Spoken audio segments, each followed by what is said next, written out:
Are you an English learner and are you confused with in spite of, despite, though, although, and even though? Don't worry, I'm here.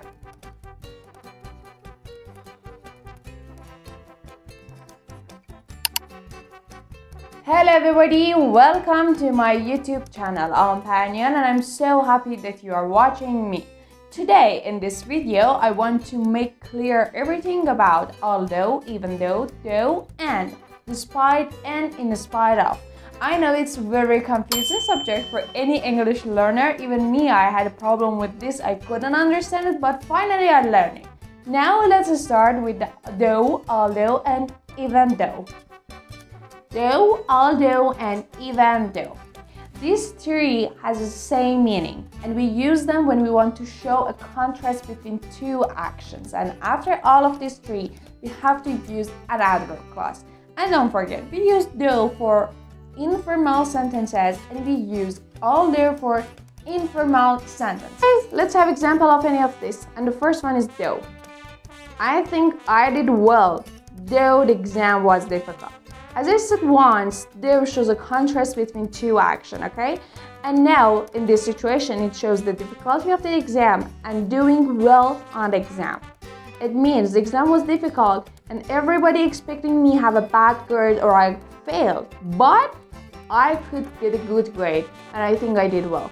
And also for although, I can say, although the exam was difficult, I think I did well. Again, although show a contrast as I said, and the exam was difficult and others expecting me to have a bad grade to fail, but I think I did well.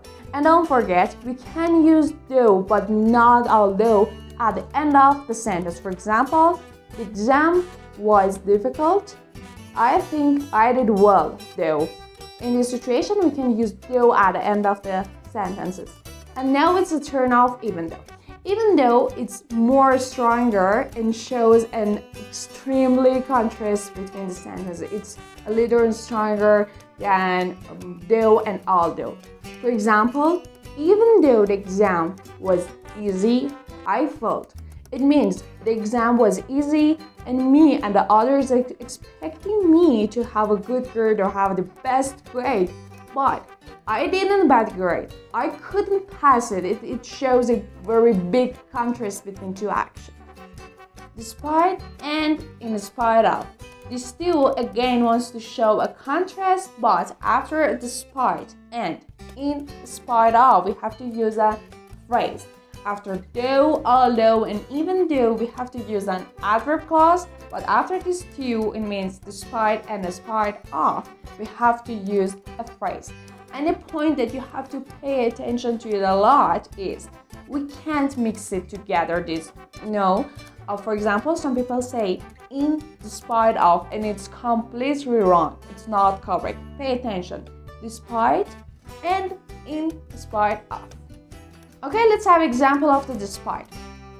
Despite of his best efforts, the man just couldn't succeed. Or for in spite of, we can say in spite of his best efforts, the man just couldn't succeed. As you see, they have the synonyms, they have same meanings, and we have to use it in the sentences like this. And don't forget, we can change the place of these two sentences. For example, the man just couldn't succeed despite his best efforts. Or the man just couldn't succeed in spite of his best efforts. Now you learn how you have to use although, though, even though, despite, and in spite of. Of course, there's more details about them, but I don't want to make you confused or make this video so long.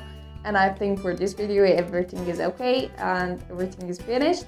If you learned even a point of this video, don't forget to subscribe my channel, like this video, and say your ideas. And the important point, introduce me to your friends because for more videos, I always need your help. Bye bye!